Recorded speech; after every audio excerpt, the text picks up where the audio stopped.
Bu akşam Şurubu Kayhan hocamızla birlikteyiz. Hocam hoş geldiniz. Hoş buldum, teşekkür ederim.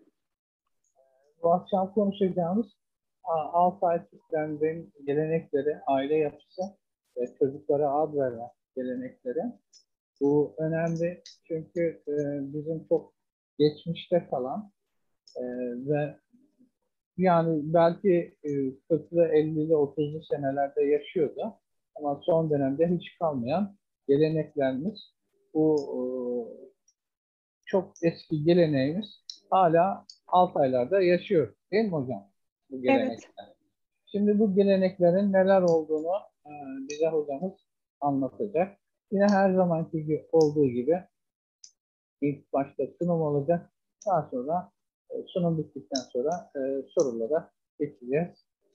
Sorular da ortaya yazılı olarak yapılacak. Mikrofon açılmayacak. Hocam da yorulana kadar bu soruları cevap verecek. Buyurun hocam. Buyurun hocam. evet. Herkese iyi akşamlar. Hepinizi sevgiyle selamlıyorum. Bugün Altay Türklerinden söz edeceğiz. Bilindiği gibi Altay Türkleri Rusya Federasyonu'nun Sibirya bölgesinde yaşayan azınlık Türk halklarındandır. Nüfusu 200 bin civarında. Rusya Federasyonu'nda yaşayan Türk halklarının içinde Tataristan Türklerinin dışında diğer toplulukların tamamı tehlike altında, yok olma tehlikesinin altında olan halklardır. Altaylar da onlardan biridir. Coğrafi olarak da Moğolistan'la, Tuva'yla, Hakasya'yla ve Rusya'yla sınırları vardır. E, Bugün bu yok olma tehlikesi altında olan Altay, yani Türk halklarının en eski halklarından olan Altay halklarının geleneklerinden bahsedeceğiz. E, Burada ilk önce Altay Türklerinin aile yapısı, e, evlilik, çocukları yetiştirme ve ad verme gelenekleri. Bunun dışında da bütün olarak Altay Türklerinin aileyle ilgili birçok geleneklerine değineceğiz. Aile kurumu insanlık tarihinin en eski yapıtıdır. Aile yapısının sosyal ve beşeri değerlerindeki değişimlere rağmen temel özellikleri aynıdır. Ailenin kurulması, kurulan yapının sağlıklı devam etmesi, kurum içindeki huzur, barış, sevgi ve saygı kavramları halktan halka değişiyor. Altay aile yapısı da bu açıdan çok zengin kaynaklara sahiptir. Aile kurumunun yapısının oluşturan evlenme biçimleri, evlilik yaşı, evlenme aşamaları, aile kurumu, ailede çocuk kavramı, aile kurumunun devamlılığı, sosyal, kültürel ve dini açıdan araştırılmalıdır. Altaylıları diğer Türk halklarından da farklı yapan Altay Türklerinin aile yapısıyla ilgili olan geleneklerinin çokluğu ve hala da günümüzde de yaşatılmış olmasıdır. Altaylarda diğer Türk halklarından dediğimiz gibi farklı yapan diğer bir yana da aynı bölgede aynı anda Hristiyanların, Budda ve Şamanizm inançlarında bir arada yaşadıklarıdır. Bu inançların doğal olarak Altay aile yapısına da etkisi büyük olmuştur. Biz bugünkü konuşmamızda o Altay halkının evlilik törenleriyle başlayıp yeni bir ailenin doğuşu, geleneksel aile yapısını ve aile içindeki çocuklara ad verme, çocuk yetiştirme gibi örf adetlere yer vereceğiz. Şu anda da gördüğünüz gibi görselde geleneksel kıyafetiyle Altay kızını görmekteyiz.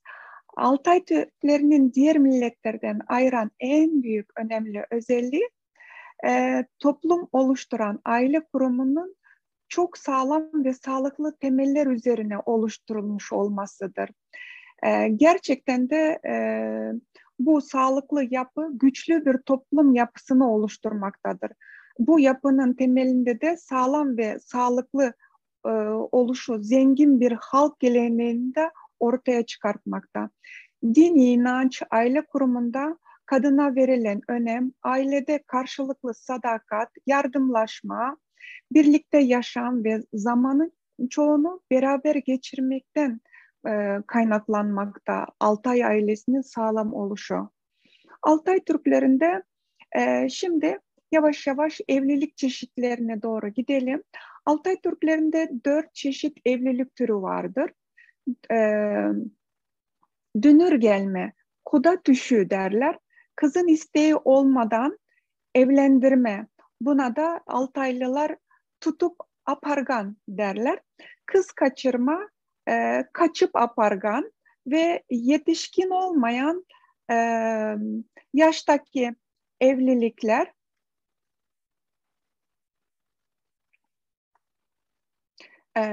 Buna da balanı toylagan derler. Bunların her biri ayrı ayrı gelenek ve göreneklere sahiptir.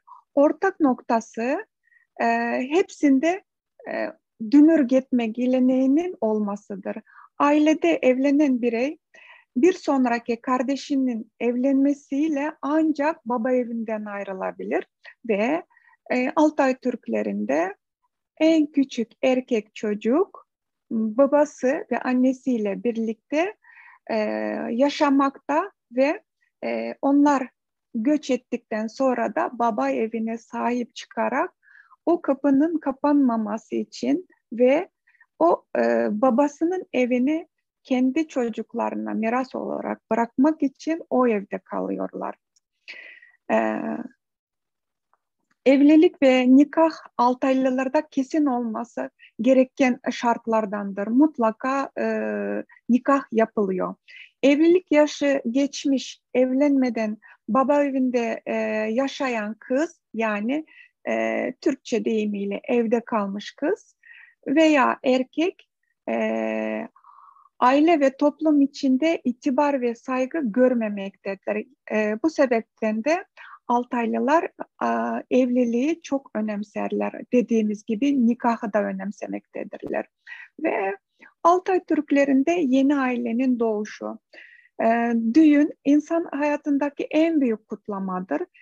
Nikahın kıyılmasıyla aile kurumuna geçiş ve kendi ailesini kurma sorumlulukları başlangıçtan doğar. Bu ailenin kurulmasından önce büyük bir kutlama olur. Onu da biz düğün deriz. Altay düğünü 4 aşamadan oluşuyor. İlk hani biz 4 çeşit evlilik vardır demiştik ve bunların hepsinde de dünür gitme geleneği kesinlikle vardır demiştik. İşte bu 4 aşamanın ilki dünür gitme. Sonra ikinci aşaması düğüne hazırlıklar, üçüncü aşama düğün, dördüncü aşamada düğün sonrası.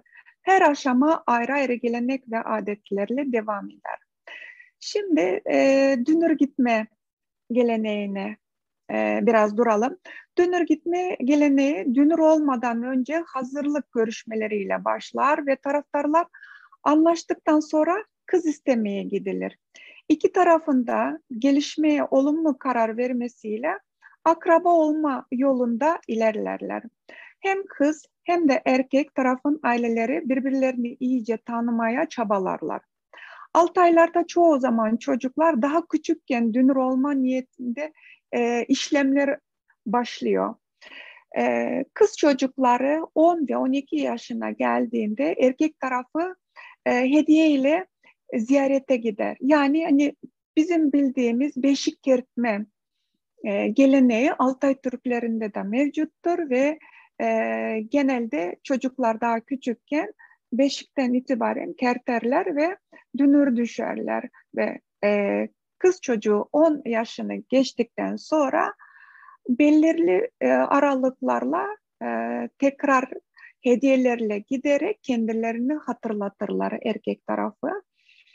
Ziyaret sırasında erkek tarafı kız için tilki, samur, kürkleri ileride başlık yapıp giyecek diye e, dış kıyafet, börük dedikleri şapka, bunları gelin olduğunda giyecek diye daha kız küçükken aşama aşama erkek evi kız evine götürmeye başlar. Bunun dışında elbise için kaftan diktirmek için kadife, ipek kumaşlar, daha küçük yaşından itibaren havlu, çarşaf gibi hediyeleri götürmeye devam ederler evlenene kadar kız evine. Kız verme zamanı geldiğinde de buna döp deste derler. Erkek tarafı dünür gelir ve kutlama ile kız istenir. Kız isteme adeti damadın perde arkasında, yani perde arkasında köşe derler. Bir sonraki görsele geçebilir miyiz? Bir sonrasına da devam edelim. Evet, bir tane de devam edelim. Tamam, burada kalalım. Şimdi döp deste dedikleri, yani kız verme zamanındaki gelenek, erkek tarafının dünür gelir ve kutlama ilk kez başlar ve kız o gün istenir. Kız isteme adeti damadın perde arkasında, yani şu anda gördüğünüz perde, beyaz çarşafın arka tarafında, ona da köşegü derler. Oturan kızın yanına gider ve kızı erkeğe ilk başta göstermezler. Ardından köy ya da mahallede geleneksel kutlamalar, kızı da yüzünü göstermeden kutlamalar başlıyor. O gün erkek tarafı gelini getirmek için kutlamalara devam ederler. Dünür taraftarı da o gün düğün gününü belirlerler. Hani Türkiye'deki söz kesme ya da yüzük takma adetiyle eş bir adettir bu. Akabinde de iki tarafta kabul görüldükten sonra da e, düğün hazırlıklarına başlanır. Ama bu arada kızı hala da erkeğe göstermezler ve şu andaki gördüğünüz beyaz örtünün arkasında hep orada tutarlar kızı. Düğün öncesi hazırlıklar, bu dönemde düğün öncesi gelenekler gerçekleştirilir. 6 aylarda genelde düğünlerin e, baharda ya da yazın değil, çoğu zaman sonbaharda yaparlar. Nikah sonrasında oluşacak akrabalık, yani dünürlük için önceden görüşmeler, ziyaretler, yemekler düzenlenir. Damat ailesi kız ailesine defalarca kumaş, deri, kürk, yün hediye götürür. Önceden anlaştıkları kadar mal ya da işte başta mal olarak başlık parası konuşurlar, ama bunu aşama aşama vermeye başlarlar. Eğer damat tarafının maddi durumu iyi ise bir kere de teslim ederler. Eğer maddi durumu iyi değilse aşama aşama daha önceden söz kesilirken sözleştiği gibi başlık parasını vermeye başlarlar. Bunun dışında çeyizler hazırlanır. Çeyizlerin içinde değerli eşyalar ve mücevherler, pahalı ya da iyi kumaştan, kürkten yapılmış kıyafetler bulunuyor. Genelde bu düğün için, yani çeyiz için hazırlanmış olan tüm giysiler tahta sandığın içinde muhafaza edilir. Bir sonrasına geçebilir miyiz? Sandığı görebilir miyiz? Aha, bir sonrasında da hı hı, devam edelim. Evet, devam edebiliriz. Aha. Bir öncesinde kalabilir miyiz? Hı hı. Evet, erkek tarafı düğünden önce yeni evlenecekler için ev inşa ederler. Mutlaka ev hazır olması gerekiyor. Yani kız damat evine giderken damata ait olan bir ev ya da eğer anne babasıyla birlikte yaşayacaksa da bu bir sonraki kardeşinin evlenmesine kadarki süreçte rahat edebilecek ve kendilerine ayrı bir bölge tahsis edilecek şekilde hazırlıkları yapılması gerekiyor. Bunların hepsi evlenmeden önceki hazırlıklar. Ee,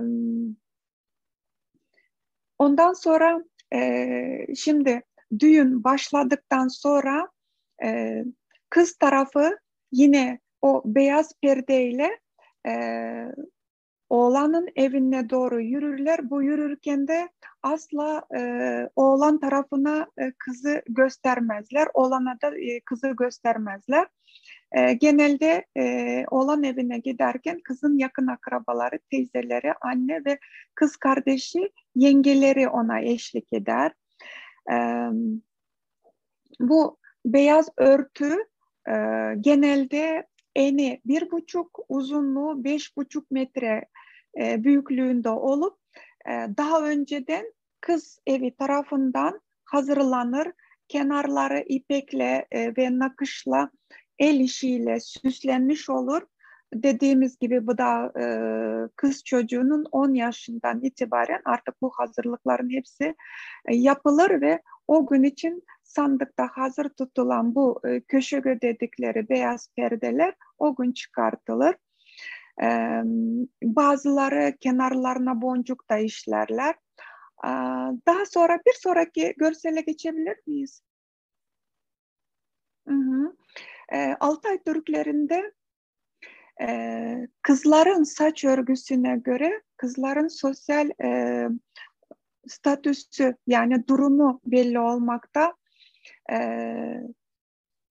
Daha önce tek saç olarak yani evlenmemiş kızlar tek saç örürken evlenecek olan kızlar ya da gelin kız dediğimiz kızımız, gelinimiz oğlan evine geldikten sonra e, oğlan tarafının yengeleri ya da kız kardeşi annesi tarafından ve kendi tarafındaki yakın kadın akrabaları tarafından sağ tarafını kızı orta yere oturtup saçını örerler. Sağ tarafını oğlan tarafı örer, sol tarafını da kız tarafı örer.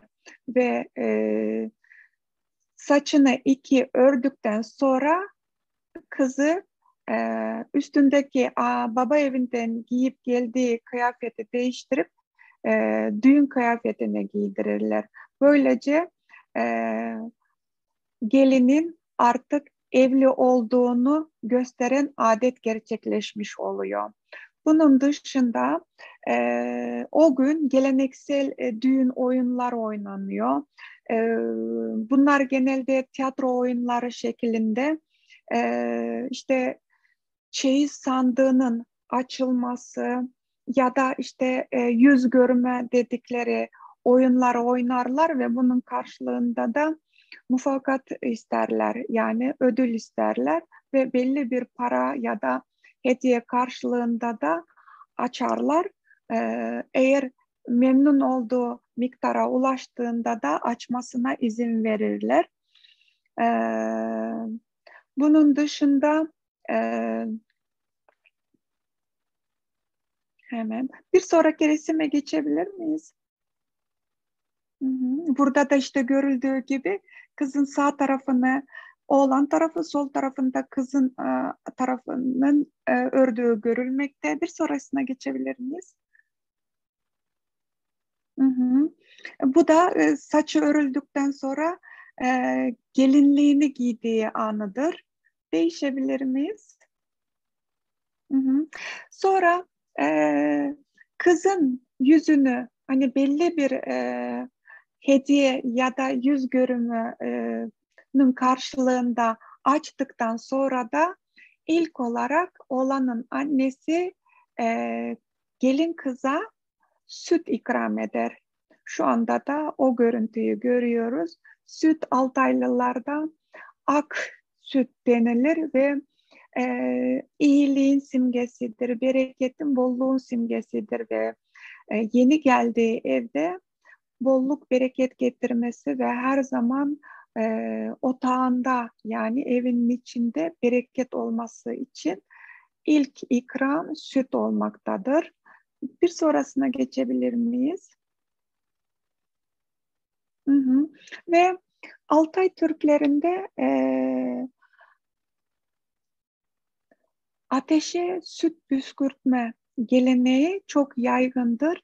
Bu hani evin içinde her zaman ateş, ocak tütsün, hani hayatın devam ettiği ve ateşle birlikte ocakta yemek piştiğini ve hani biraz önce de dediğimiz gibi sütün bereket, rızk olduğunu belirttiği için ateş yani hani Türklerde şöyle bir deyim var ya ateşin solsun ya da sönsün, ateşin sönsün gibi bu beddua aslında işte Altaylarda da ateş her zaman yansın, hayat devam etsin ve içeride rızk, bereket, bolluk olsun diye sütle ateşi bir araya yani buluşturarak ilk ayinlerini yaparlar.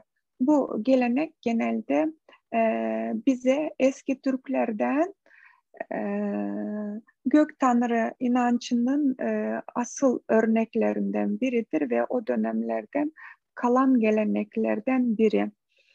Evet.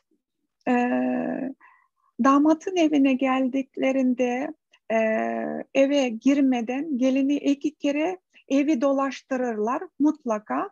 E, ve e, bunun sebebi aslında hani kızın ilk önce kendi evinde e, damatın evine gelmeden evinin dolaştırılması kendi baba ocağına veda etmesidir. Ve artık yeni bir aile kurup başka bir evde hayatına devam edeceği için minnettarlık ve teşekkür için bu geleneği yaptırırlar. Hmm, Bunun dışında e, geleneksel Altay ailesi kimlerden oluşuyor? Ailede genelde baba var, babaya ada derler. Anne var, anneye ene derler. Çocuklar baldar, e, oğlanlar uğul derler ve kızdan kız e, kız Altay Türkçesinde de kızdır. Kızdan oluşuyor bir aile ve bazen ailenin içinde baba tarafının yakın akrabaları da aileden biri olarak karşımıza çıkabilir. Yani akrabalar da bir arada yaşıyor olabilir. Bunun dışında akraba olmayan başkaları da olabilir. Bu hani kimsesiz birileri varsa evlatlık edinme de orada yaygındır ve ailede kan bağı olmadan başka bireylerin de görüldüğü e, çok kez karşımıza çıkmaktadır. Bir sonraki resmi alabilir miyiz? Hı hı. İşte bu ilk geldiğindeki kayınvalidenin geline süt ikramı. Ee, Devam edebilir miyiz? İşte ben biraz önden gidiyorum. Şey biraz geriden geliyor.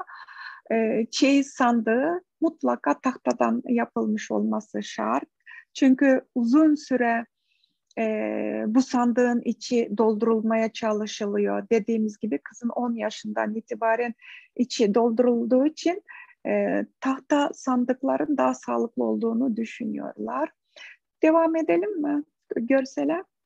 Evet, dediğimiz gibi hani bir ailede kimlerin bulunduğu işte abla, anne, bu da o resimlerden biri. Devam edelim. Hı hı. Yeni evliler, devam edelim. Hı hı. İşte bu da geleneksel Altay ailesinin hani bir ailede kimler var? Anne, baba, kardeş, oğlan, kız ve dediğimiz gibi e, kan bağısı olmayan başka birileri de olabilir dediğimiz ailenin görüntüsü. Devam edelim mi? Evet. Genellikle şu anda gördüğünüz Altay atları çok meşhurdur. Ve Altaylarda biraz sonra da daha geniş bahsedeceğim atın önemini. Arka tarafta da e, yaylalara, yani daha doğrusu göç etmediği dönemlerde oturduğu evler var. Genelde göç için hızlı toparlanabilecek. Bir önceki resmi alabilir miyim geriye? Evet. Evet, şu andaki gördüğünüz çadır arkadaki bu Altay Türklerinin avcılık için sürekli göç yaparken kurdukları evleridir. Bu hızlı bir şekilde toparlanır ve geyiklerin üstünde taşınabilir şekli.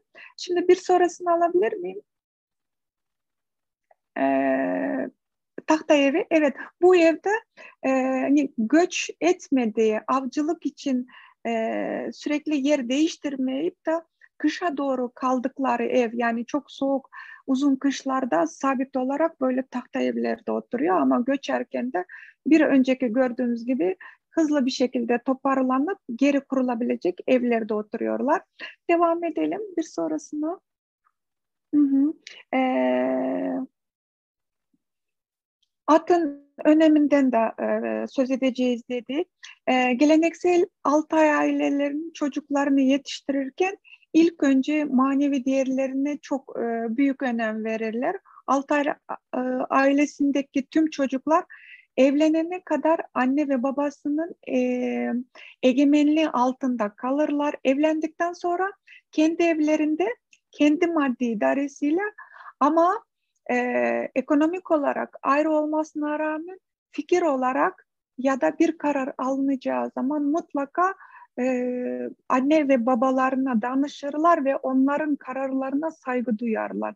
Yani ekonomik olarak ayrı olmalarına rağmen manevi olarak bir çocuk anne babası yaşarken sonuna kadar onların kararına saygı duyarak onları dinlerler.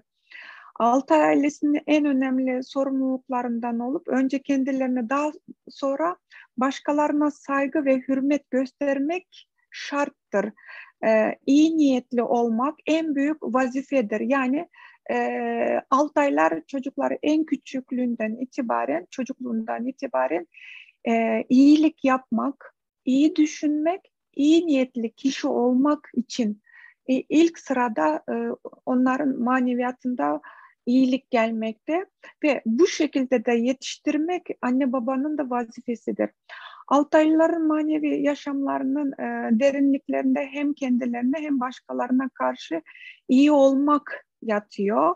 Altay ailesinin manevi yaşam şartlarını incelediğimizde en derinlikte dürüstlük, yetişkin yaşlarda bedensel temizlik, e, bekaretin korunması, çek ya da çek bolgan denilir derler buna Altaylılar. Toplum ve soy içinde sorumluluk taşıması gerekiyor. Büyüklere saygı, ihtiyacı olanlara sonsuz yardım, hastalık durumlarında daha duyarlı davranmak. Bir de Altaylarda utanmak çok önemlidir. Mesela utanmayı iyi bir nitelik olarak sayarlar. Yani eğer yetiştirdikleri çocuklar utanmayı bilmiyorsa aile için yetiştiremediklerini ve eleştirdikleri bilinmektedir. O yüzden utanma duygusu e, çocukluktan 7'den 70'e kadar bu hep böyle devam etmesi gereken davranışlardan biridir. E, Tüm bu davranışlar aile içinde alışkanlık hale alır ve tavsiye, öğüt olarak çocuklara hep bunlar yani günlük hayatlarının içinde sürekli öğütler söylenir büyükler tarafından. E, Altaylıların aile içinde çocuk yetiştirme geleneklerinden söz edelim şimdi. Altayların çocuk yetiştirme geleneklerine baktığımızda çocuklar halkın geleneksel değerlerinde kız ve erkek olmaksızın önem kazanmaktadır. Yani Altaylar asla kız ya da erkek diye ayırmamaktadır, eşit tutmaktadırlar. Halkına, ailesine, anne babasına ve baba ocağına değer katması gerekiyor çocukların. Altay halkını oluşturan Teleüt, Kumandiler, Tubalar aileleri genelde hayvancılık ve avcılıkla uğraşırlar. Kuzey ve Merkez Altaylar ayıl dedikleri de köyler. Köylerde çadır köylerinde yaşamaktadır. Biraz önce gördüklerimiz örnekler bunları kanıtlamakta. Köy ve çadır hayatı ailelerin genel alışkanlıklarını yansıtır. Onların yaşadıkları çadırların tam ortasında ocak kuruluyor ve neredeyse her zaman ateş sönmüyor. Bunu biz evlilik geleneğinde söylemiştik. Hani ateşin sönmemesi Altaylar için çok önemli diye. Ateşin devamlılığı ailelerin ve hayatın devam ettiğinin belirtisidir. E, Ünlü araştırmacı Verbitzky'ye göre Altay halkını oluşturan diğer halklarla Altayları kıyasladığımızda geleneksel çadırların keçeyle örtülmüş olanın daha çok kullanışlı olması, bu geleneksel çadırlarda yaşayan Altay ailelerinin yaşam şartları, milli değerleri ve terbiye sınırlarının oluşması da bu durumu uygun şekilde yani ailenin içindeki sıkı bir disiplini de devam ettirmesine uygun bir ortam sağlamaktadır. Tüm terbiye ve yetiştirme şekilleri ailenin mutluluğu, sağlamlığı genelde hep birbirleriyle uyum içinde, yani aykırılığı izin vermemektedirler ve küçük yaştan itibaren itiraz, aykırılık ya da laf dinlememezlik, büyükleri dinlememezlik gibi davranışlar Altay Türklerinde bulunmamaktadır. 19. asırın sonlarında Altayların evlilik ve aile ilişkilerinin özelliklerini araştıran yine bilim adamımız Svetsov, soy temellerinin toplum kuruluşu ve toprak dağılımının tüm bireylerin birliği, akraba ilişkileriyle bağlantılı olduğunu belirtiyor. Altay aile kurumunun temelini erkek egemenliği oluşturuyor ve erkeğin aile reisi olduğunu da görmekteyiz. Kadınlar ise onlara bağlı olduğu söylenir. Ailenin koruyucusu ise her zaman kadındır. Yani ailenin içindeki tüm sorumluluklar kadına aitken dış sorumlulukları erkeğe aittir. Ama aile içinde eşitlilik söz konusudur. Hani ne kadar da ataerkil şey olsa da kadınların sözü hep önemsenilmiştir. Annelik Altaylılarda her zaman umayanayla ya da onların deyimiyle yer anayla kıyaslanır. Ailenin büyüklerine, ebeveynlere abi derler, abla derler ve sülalesinde geçmişte ve tarihini öğrenmek için hani büyükleri hep dinlerler. Altaylılarda bir çocuk konuşmaya başladığından itibaren, yani 2-3 yaşından itibaren karşıdaki bireye kesinlikle siz olarak hitap eder. Yani sen demek çok büyük ayıp olarak algılanır. Çocuk ailenin en önemli parçası dedik ve ailede soyda her zaman istenen konumda. Çocuğun doğumu başı başına.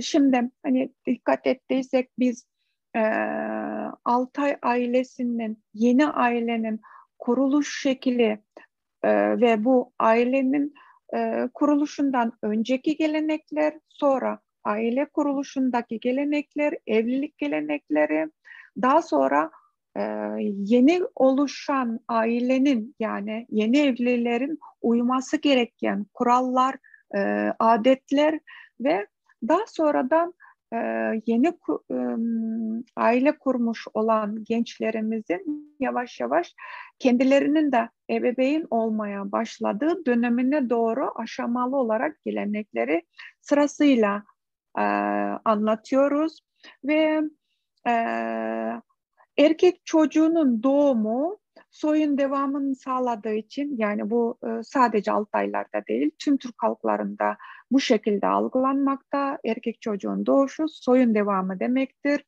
ve büyük kutlamalarla e, karşılanır. Erkek çocuklarını adlandırırken genelde hani bilindiği gibi Altaylar Gök Tanrı inancına göre ve Gök Tanrı inancının esası da doğayla iç içe yaşamak ve doğaya saygı duymak, önem vermek ve erkek çocuklarına da hani isim verirken genelde e, demir yani sıkı, güçlü olsun diye en çok verdikleri erkeklere isimleri demir, bolot. Bolot da çeliktir. Yani esnek ve güçlü. Batır. Batır dedikleri de Türkçe kahramandır. Sıfatlarını benzeterek bu sıfatları taşıyan isimler koyarlar erkek çocuklarına. Bunların dışında örnek insanların sıfatlarıyla da adlandırırlar. Sana mesela Altayca sana akıl demek. Sümeli, hareketli demek. Bululday, hızlı. Erçil, zeki. Balban, pehlivan. Daltanbaz, cesur. İğdelü, dayanıklı. Darlu, ünlü. Uluçay, ulu. Alta isimlerinde manevi değerleri yansıtan isimler de sıkça karşımıza çıkmaktadır. Bunlar işte cömertlik, cömert, dost, canlılık, nökör, e, nadıklık, deptü, mütevazı ve tatlılığı ayas derler. Duyarlı olana da duyarlı olsun diye de dalakay derler. Dürüstlük ve adaletli olsun diye dalakay koyarlar. Adil ve doğru olsun diye aksana, çındık koyarlar. Çındık Kırgız ve Kazak Türklerinde de adil ve doğrunun söz karşılığıdır. Cömertlik ve el açıklık için dımcay, ırbın adlarını koyarlar. İnsansever ve insancı olsun diye de nökör, dalakay derler. Temiz ve titiz olsun diye çekçil, arunat adını koyarlar. Saygı ve hürmetli olsun diye, saygılı olsun diye kudiley ve bayandı koyarlar. Bilge ve alim olsun diye de tücümat sağış adını verirler. Halkına ve vatanına layık olmak için de Altaylılar da Altay, Erdine, Barkı ismini koyarlar. Böylece kişinin isimleri de ruh ve bedenle bütünleşmiş oldu diye sayarlar. Bayan isimlerde ise kişiliğin manevi zenginliğini, zekasını, güzelliğini yansıtmasına dikkat ederler. Mükemmel kadın tanımı, doğal, kutsallık, bitki, güzel hayvanlar, kuşlar, asıl taşlar ile de özdeşleşen isimler koyarlar. Halkın milli değerleri isimlere de yansıyor. Bu nedenle de kız çocuklarına isim verirken şu şekilde isimler verirler. Gök cisimleri, tıldız, cıldız, yıldız, altınay, altın ay, hayvan ve kuşlardan topçuk, bülbül, kırlangıç, karlıgaç, bitkilerden ise e, kızılgat, kırmızı böğürtlen, kuzuk, ceviz, değerli taşlardan altın, altın, e, mınım, gümüş, değerli eşyalardan torko, ipek, çaçak, fırça, kumaş, kadife. Bu isimler kız çocuklarına verilen ve bunun sayesinde e, verilen isimlerin özelliklerini de taşıyarak bütünleşsin diye bu şekilde isim koyarlar. Bir sonraki slayta geçebilir miyiz? Bebeklerle, çocuklarla ilgili olan kısmına.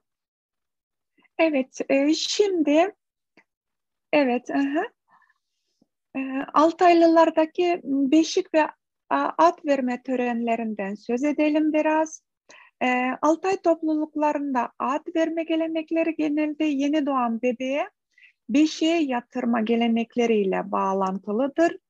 Doğumundan bir hafta sonra 6 aylılarda beşik töreni ve ad verme töreni yapılır.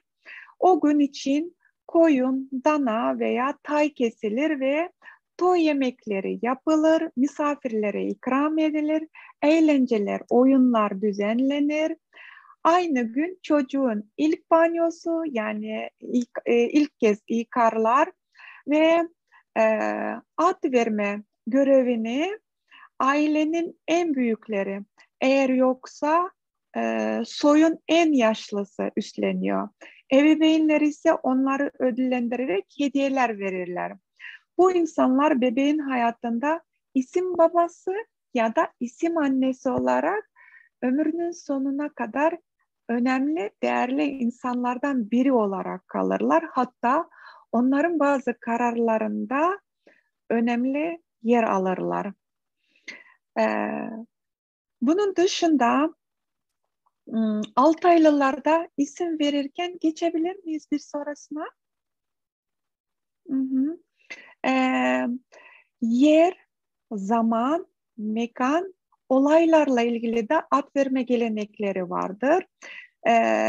Bunlar bireyler oldukları halkların tarihlerindeki önemli olaylar, kişiler, ailelerin isim verme geleneklerinde de e, önemli rol oynamaktadır.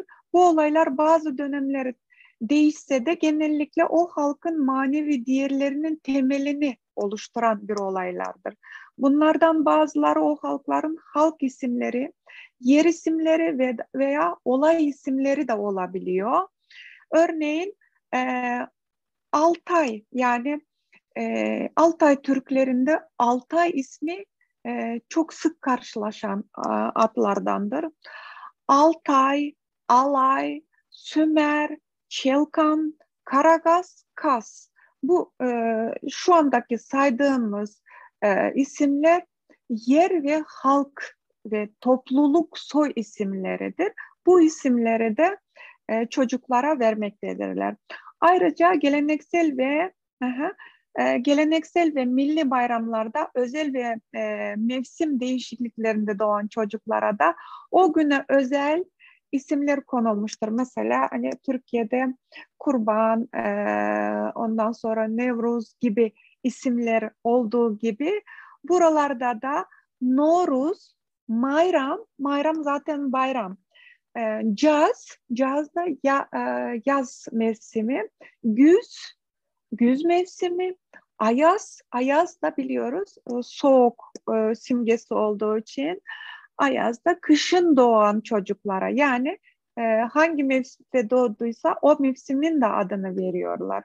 Bunun dışında bayramda doğanda hangi bayramda doğduysa o bayramın adı ya da genel olarak bayram ismi konulmakta. Ad verme geleneğin çeşitliliği ve çokluğu bizi sadece bazılarına değinmemize yol açmaktadır. 19. 20. asırlardaki ad verme geleneklerinin kurallarının katılığı da bazen onları ilginç yapmaktadır. Örneğin Televüt Türklerinde çocuk doğar doğmaz ad koyma zorunluluğu vardır. Bu durumda da hemen doğduğunda eve gelen kimse, bu örnek bir önceki şey alabilir miyiz görseli? Bir önceki. Evet, işte e, yok bir sonrasını alalım mı? Evet, burada. Şu andaki gördüğünüz resim bebek yeni doğduğu zaman eve ilk gelen kişinin isminin verilmesi cinsiyetine göre. Eğer kız çocuğuysa eve gelen ilk kadının ismi veriliyor. Bu görselde aslında çocuk doğduğundaki giren kadın ve onun isminin çocuğa verildiği görseldir. Eğer bebek erkekse ilk giren erkeğin ismi konulur. Şorlarda ise kararı anne, baba ve akrabaların dışında o anda orada bulunan başka kişiler de verebiliyor. Yani bazen de şu şekilde bir gelenek vardır. Doğduğunda ilk kimi gördüyse ona soruyorlar. Mesela Altaylılarda ilk evin eşiğinden giren kişinin ismi konulurken Şorlarda ise gördüğü kişiden fikir alıyorlar. Onun koyduğu adı bebeğe veriyorlar. Kumandin Türklerinde ise adı babaanne yoksa en yaşlı akrabanın vermesi söz konusudur. Yani babaanne eğer yaşıyorsa kesinlikle babaanne karar veriyor. Ayrıca bebeğe çirkin ve hoş olmayan ad koyarak bebekleri kötü ruhlardan koruduklarını ve kötü adla bebeği adlandırarak bebeğin etrafında bulunan kötü ruhları korkutup kovaladıklarını düşünüyorlar ve o yüzden de bebek küçükken hep farklı isimlerle, takma isimlerle adlandırırlar. Kendi adını söylemezler.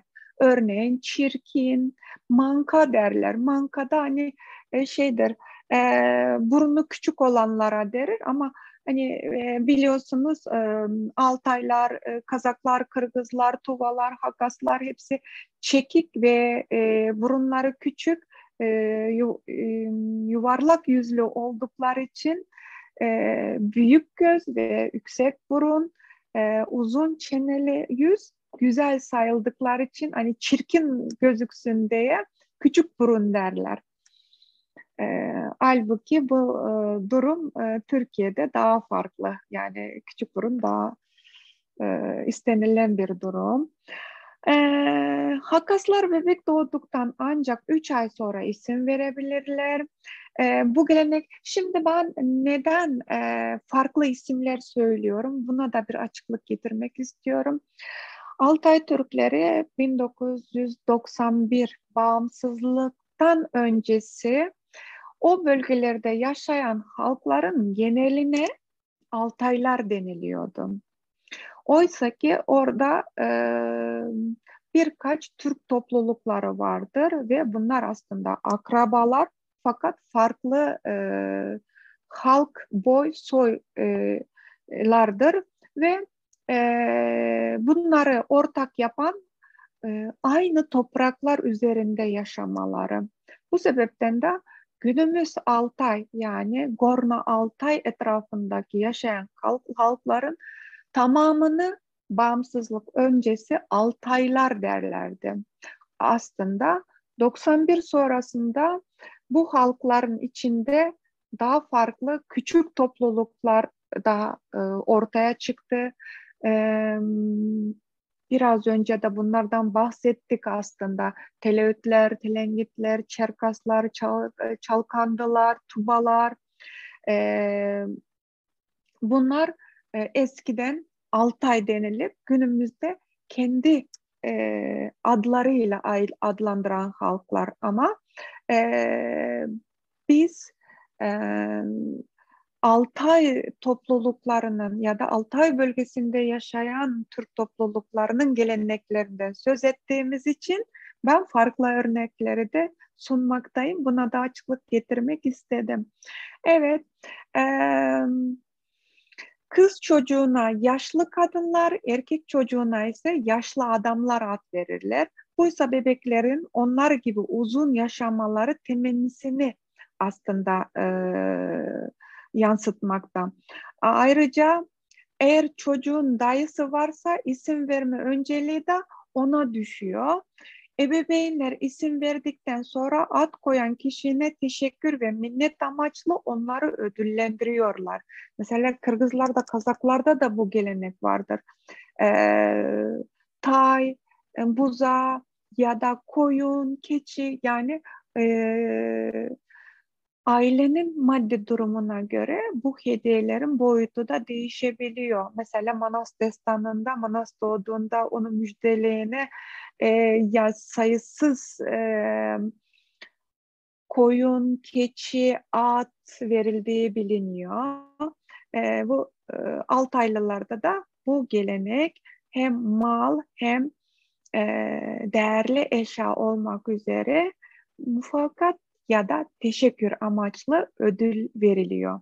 Bu bazen bir kıyafet, malken, bazen de Altaylılarda geyik, keçi, at, inek gibi değerli şeyler ya da onların önemsediği şeyler e, değerli, derileri değerli olan şeyler, kunduz, ondan sonra tilki gibi şapkasını ya da işte partisosunun yakasına kullandıkları kürkler de bu durumda hediye olarak verilebiliyor. E, Çalkanlılarda, şimdi hani dedik ya birkaç halk orada yaşıyordu diye, işte o Çalkanlılarda ise kesinlikle ölmüş akrabalarının adı konulmamaktadır. Tabii ki komşu halkların da ad verme geleneklerinin etkisi mutlaka birbirine yansımıştır. Bunların dışında yer, bölge, mevsim ile ilgili adlar da var dedik. Bunların örneklerini de söyledik. En çok kullanılan isim Altay dedik. Bazı dönemlerdeki yaşanan tarihi, siyasi ve kültürel olaylar da mesela isim olarak veriliyor. Altaylarda eskiden Sovyet döneminde mesela şeyler vardı. İkinci Dünya Savaşı'nda Almanlarla Rusların savaşından sonra 9 Mayıs'ta doğanlara e, ya da işte o dönemde doğanlara Zafer ismi Rusça konuluyordu mesela. Bu da tabii ki Rusların o bölgedeki etkin oluşunun sebebi. Zaten şu andaki söz konusu Altay Türklerinin gelenekleri, Altay Rusya Federasyonu'nun özerk bir bölgesi. Burada birçok açıdan Rusya'ya dilde de ve dış, iç ve siyasi, sosyal birçok açılardan Ruslara bağlı olduğunu biliyoruz.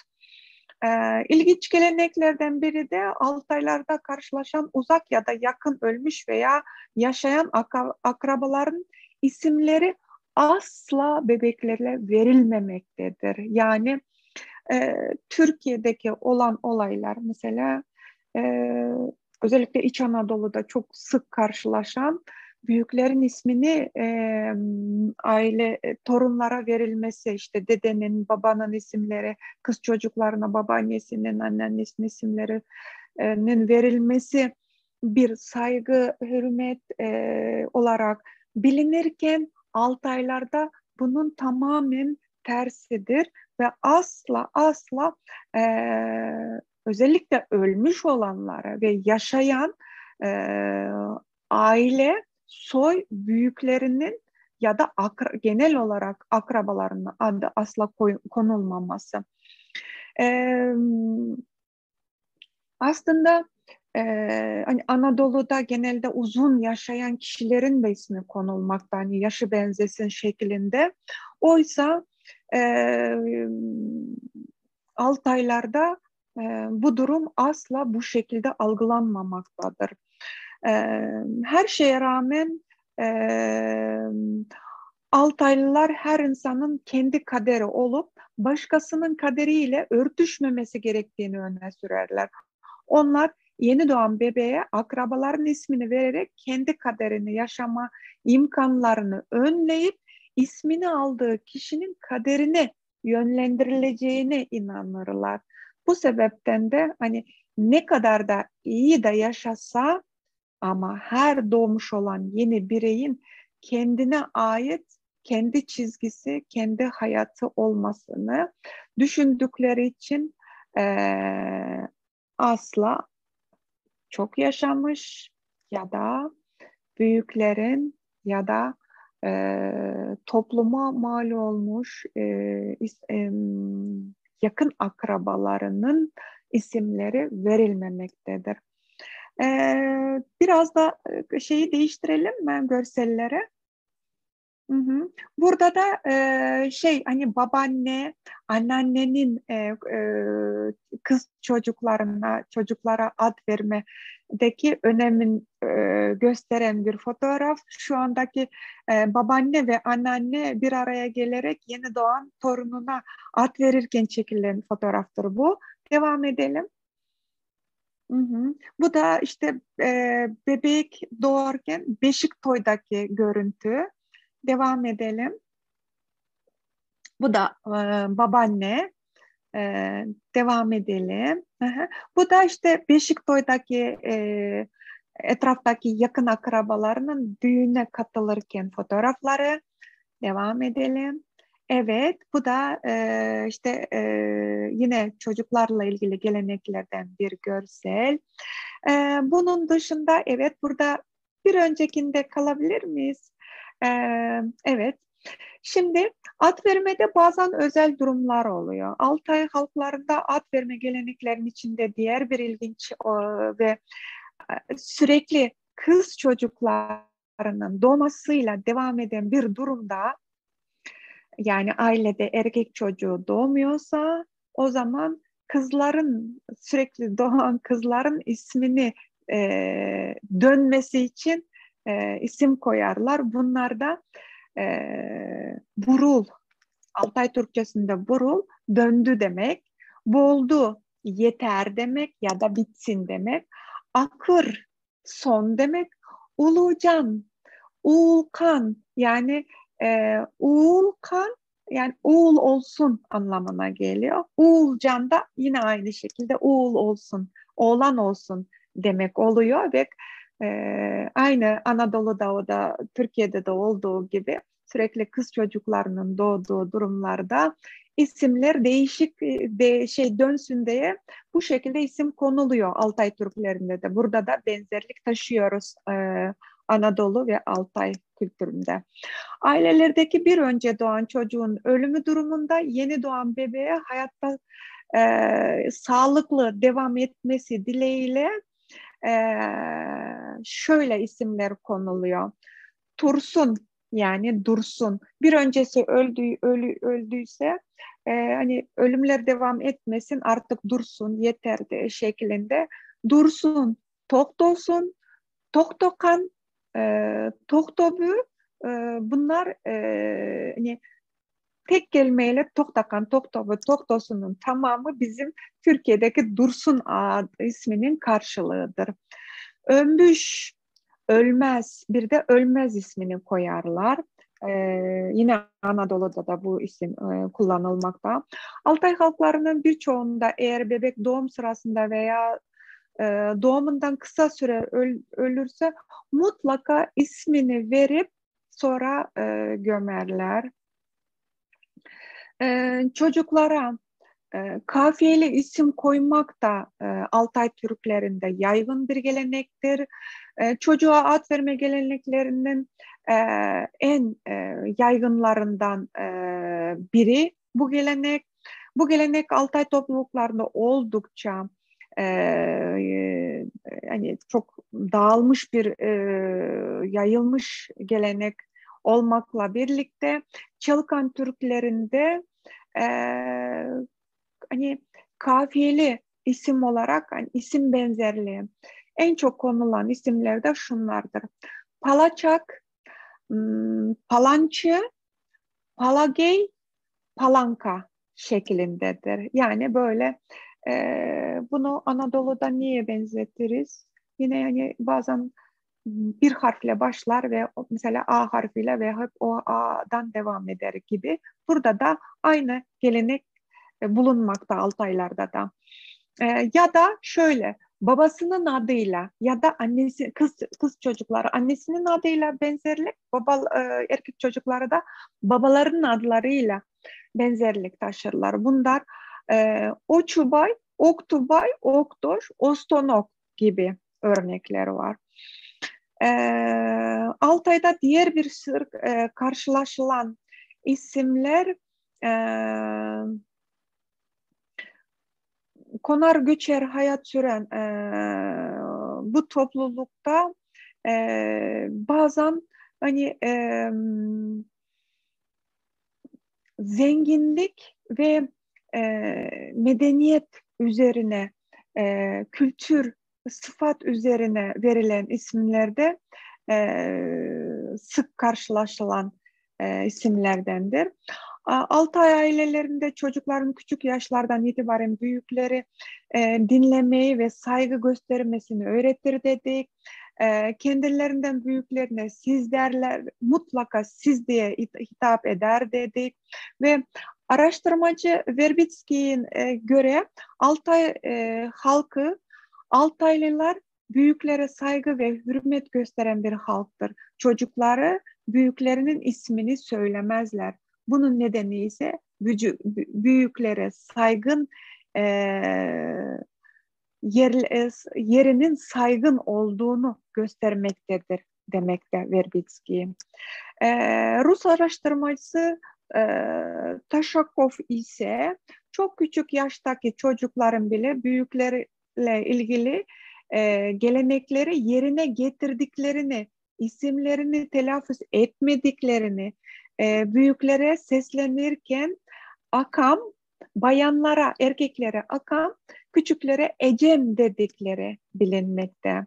Bunu da bize belirten Rus araştırmacısı Taşakov. Evet, anne tarafından akrabalıklara genelde ta denilmekte. Ta ece, ta dayı, ta aga şeklinde dede, anne ya da anneanneye de nana denilmekte. Baba tarafındakilere de an olarak denilmekte. Ece an, abla an, aba an, aka an, akı an şeklinde hitap edilmekte. Geleneksel Altay ailesinin çocuk yetiştirme adetlerinde soy, sülale, halkın birimliği temel unsurlardandır.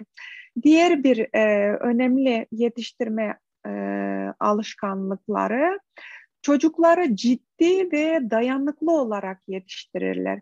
Ciddiyet Altay ailesinde kız ve kadınlar için onur sayılmaktadır. Mesela kız çocukları büyüklerin yanında ya da toplumda gülmemeleri, ciddi durmaları gerekiyor ve güler yüz gösterdiklerinde de farklı yönde algılanmakta.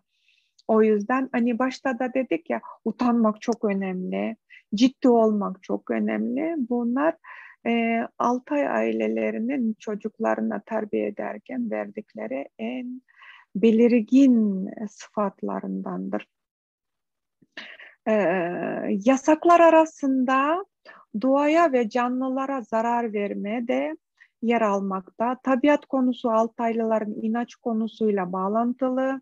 Soyok gibi Altay boylarına göre inanışlarda doğadan, dağdan, bitkilerden ve hayvanlardan geldiği düşünülür. Yani insanları tabiat yarattı derler. Yani insanlar tabiatlardan oluştu derler. Kutsal yerler olarak Altaylılar dağ, yani Toz Tayga ya da Baylı Tayga, hayvan ya da kuşlar olarak da Baylu An, yani Baylu kuş, ağaç olarak ise Baylu ağaçça saygı duyarlar ve bunlara taparlar.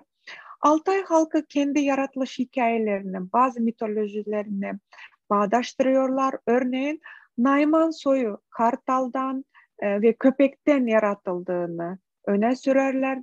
Diğer bir Türk halklarından ortak mitolojisi de kurttur.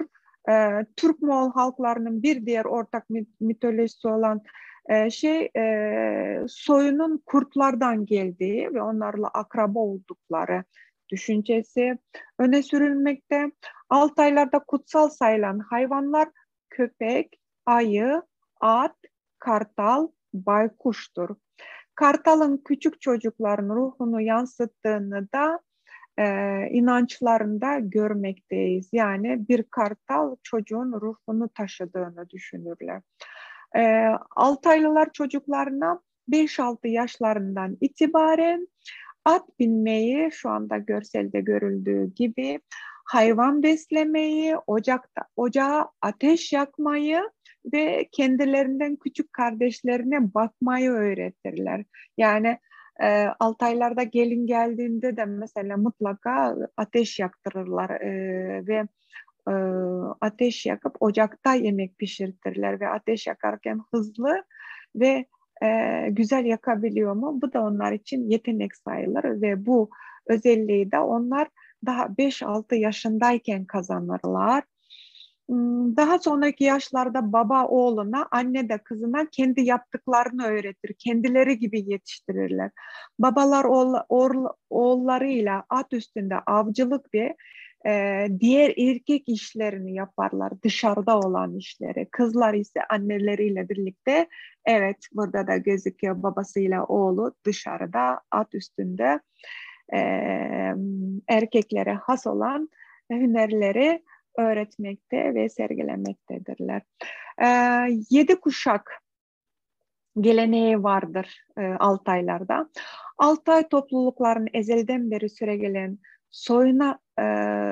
soyunu tanıma adeti büyük önem taşımaktadır. Bu adete göre herkes 7 atasını, 7 kuşak soyunu bilme zorunluluğunu taşır. Bu gelenek aslında Kazak Kırgızlarda da vardır. Hakaslarda, Tuvalarda da vardır.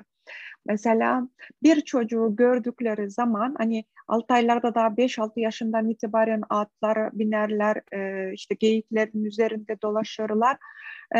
Birilerini gördüklerinde ilk önce babasının adını sorarlar.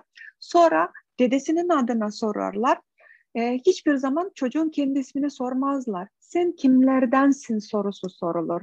Sen kimlerdensin dediği zaman her çocuk ilk önce babasını, sonra dedesini, sonra da soran kişi 7 atanı say derler. Yani 7 sülaleni sayar mısın der ve bu soruya bir çocuk daha 5 yaşı 6 yaşındayken tam olarak yanıt verebiliyor Altaylarda ve bunlara ait olan özellikleri, bilgilerine de sahip olurlar. Ad verilirken de 7 kuşak atasının ismi çocuğa asla verilmez. Yani şimdi Kırgızlarda, Kazaklarda da bu 7 ata isminin çocuklara verilmemesi durumu söz konusu. Bu olayı ben kendi ailemde de örneğini yaşamıştım.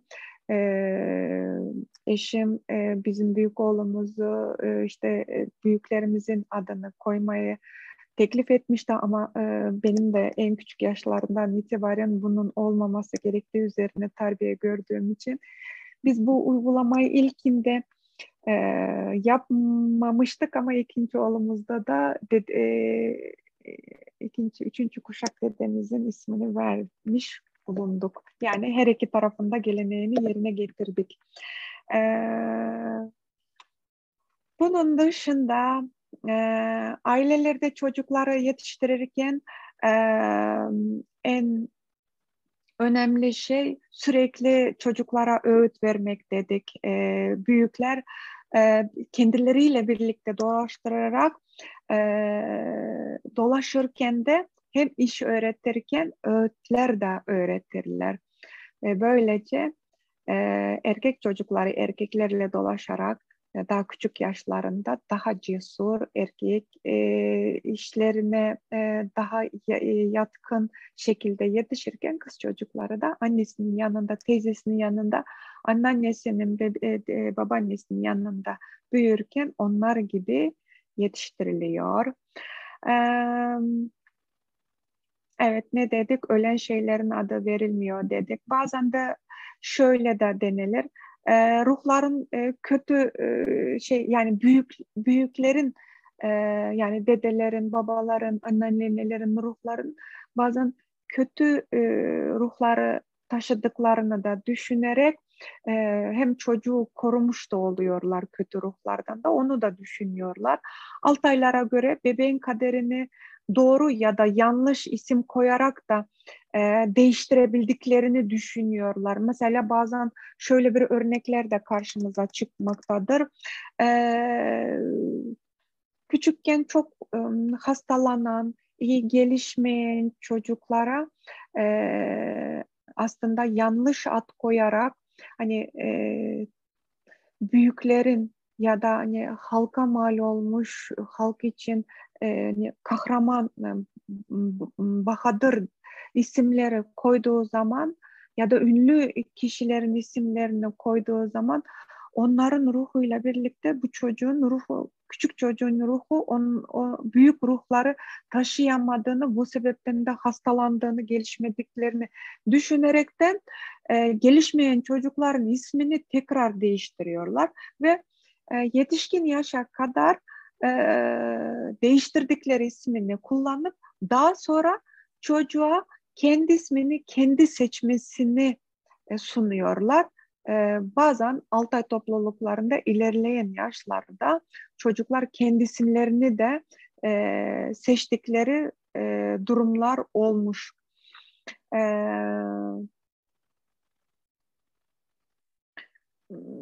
Şimdi şöyle bir şey de deniliyor. Eğer çocuğun kendi seçtiği isim onun ruhuyla bütünleşirse bedeniyle, kişiliğiyle ve ruhuyla da uyum sağladığı ve kaderini doğru ve mutlu yönlendirdiği düşünüyor.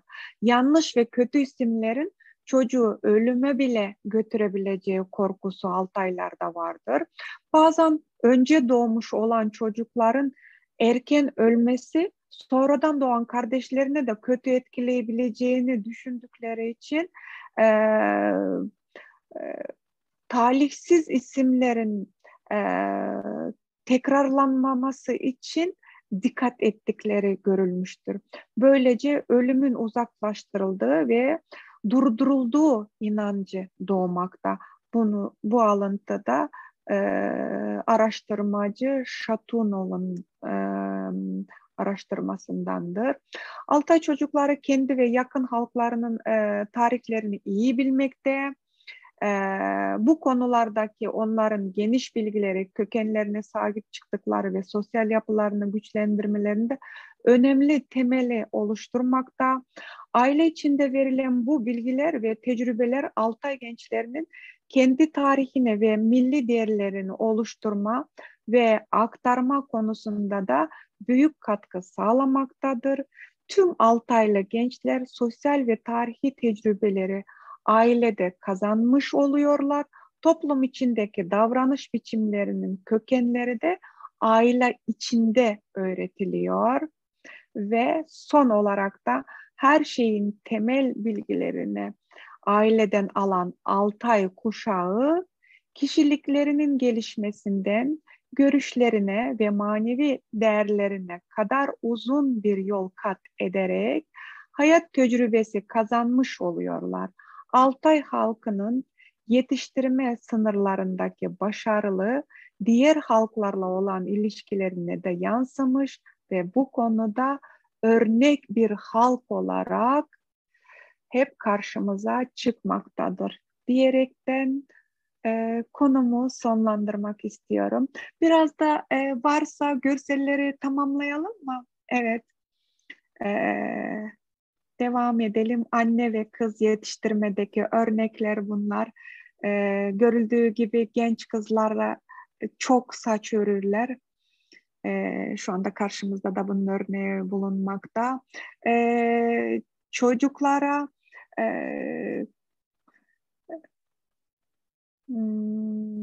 kutsal yerlerde e, bez, çaput bağlama ya da küçük yaşlarında öğretirler ve çocuklar her yaşta kendi istediklerini, kendi seçtikleri çaputlarla bağlayabiliyorlar. Devam edelim. Evet, bu da Altay erkeklerinin at üstündeki hünerlerinden örnek. Devam edelim. Hı hı. Altay Baba ailesi reisi. Devam. Hı hı. Ateşle olan adetleri çok sık karşılaşılmakta. Çünkü ateşin kötü ruhlardan arındırdığına inanırlar. Devam edelim. Görselleri bittiği zaman da bitirelim. Dediğimiz gibi süt ve ateş çok önemlidir. Yeni evlenecek olan gençlerin kutsal yerlerde dilek dileyip çaput bağlarken bir örneği bu. Ee, aha, devam edelim. Evet, yeni evlenen çiftler. Evet, Altay aileleri. Devam edelim. Evet, bu da geleneksel müzik aletleriyle Altaylılar ve son Akaykine. Buradaki Akaykine Altay Cumhuriyeti'nin dini lideri olarak da bilinmekte. Neden resmini koydum? Şu andaki konuştuğum birçok konularda kaynak kişi olarak da kendisini kullanmıştım. O yüzden resmini de vermek istedim. Evet, beni sabırla dinlediğiniz için teşekkür ederim. Varsa sorular alabilirim. Çok çok teşekkür ediyorum. Ben teşekkür ederim. Şimdi yorulmadınız umarım. Sorularla başlayalım. İlk soru Yılmaz Karahan Bey'den geliyor. Önce size teşekkür ediyor. Teşekkürler. E, Altay toprakları e, Ruslar tarafından işgal edildiğinde bildiğimiz kadarıyla Ruslaştırma politikası güçlü bir şekilde yapılmış. Bunun için de Türkler Hristiyanlaştırılmış. Bu misyonerlik çalışmasında Altay topraklarında yapılan kiliselerin 5-6 kilometre çevresinde diğer inançlara ibadet etmek yasaklanmış. Bundan dolayı da Tengrici Türkler dağlara çıkmış. Şu andaki durum nasıl diyor? Şu anda inanç özgürlüğü ne durumda Hı hı. Altaylarda? Hı hı. Ee, Şimdi şöyle bir şey, hani Altayların nüfusu 200 bin civarında dedik ya, aslında bu rakam o bölgede yaşayan halklar ve bunların çoğunluğu da Ruslar. Yani maalesef ki o bizim Altay Özerk Türk Cumhuriyeti, ya Altay Özerk Cumhuriyeti diyebildiğimiz bölgedeki ve o verilen nüfus şeyi tamamı Altaylılar değildir. Bununla ne demek istiyorum? O bölgede çoğunluğu, hani başta da söyledim ya, Buda'nın, Hristiyanlığının ve gök tanrı inancının karışık olarak yaşatıldığı yerdeyim.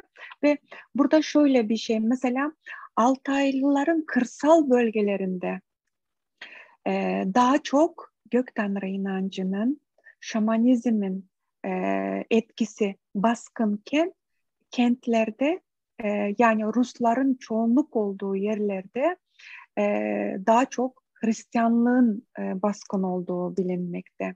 Yani yine çok fazla bir şey değişmedi. Yani yine misyonerlik şeyler devam etmekte, yine Rus etkisi devam etmekte. Ruslar nereye ulaşamıyor? Hani Sibirya bölgesi bilindiği gibi uçsuz bucaksız ve çok zor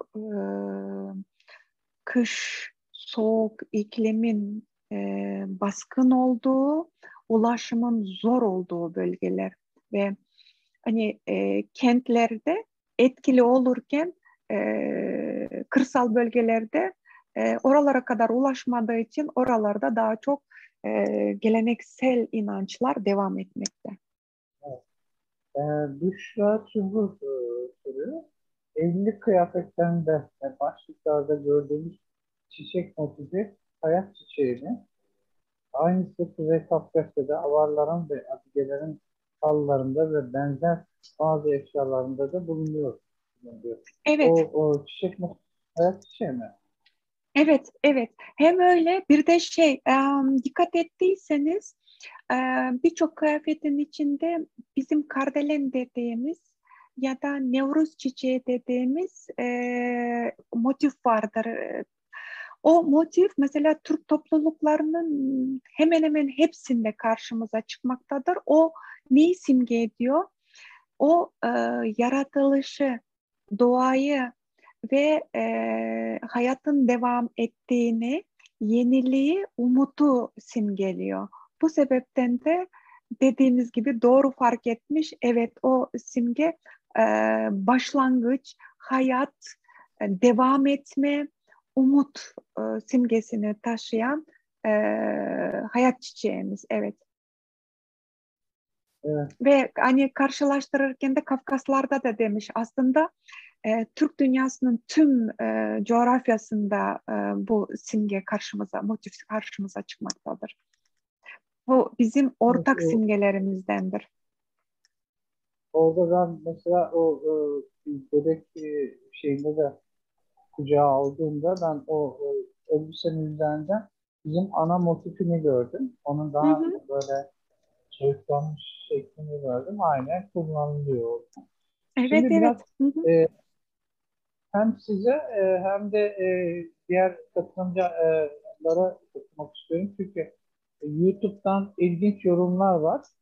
E, Mesela Niğdeli Ercan ismiyle giren arkadaş Su, Cemre, Sim, Aydemir bu şekilde yazmış isimlerle. Ocağın Türsün deriz demiş. Bizde de ocağın sönmesin. Evet, evet. Ocak Hı hı. sönmesin. Şimdi şöyle demiş. Bizde geleneksel düğün bir hafta sürer. Salı günü gelin kız arkadaşlarıyla kız evinde evlenir. Damat gelmez. Çarşamba günü erkek tarafı en az iki farklı renkli gelinlik ile kız evine gider demiş başörtüsü. Hı E, hı. Şurada ilginç bir şey var. Yine aynı kişinin Niğde'den bahsediyor. Damat tarafı çarşamba günü kız evine baş örücü olarak gider. Gelinin saçları örülür. Başı beyaz gelin çiçeği ve yanlardan su gibi duran simlerle süslenir. O gün yemek yenir. Burada da bir saç örme geleneği var.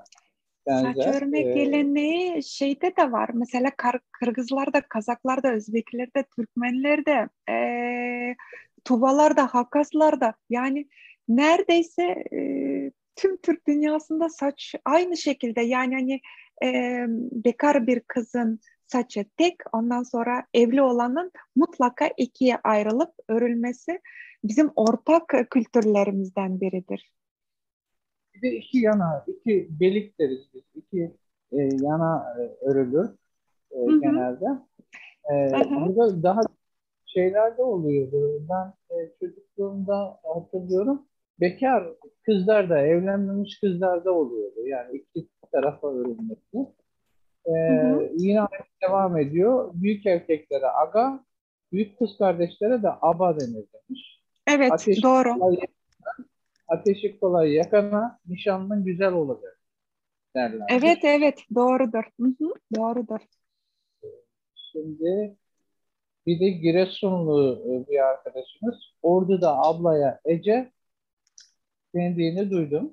Ece Aha. Sümerlilerde de varmış. Biz de Kırgızlarda da Sümer Ece. adını kullanıyoruz. Evet, Evet, şey mesela Ece diyorlar. Evet. Altaylılarda, evet Altaylılarda dikkat ettiyseniz Altay, Alay, Sümer ismi çok konuluyor. Demin şey Evet, örnek verirken de bunu söyledim. Sümer adı konuluyor.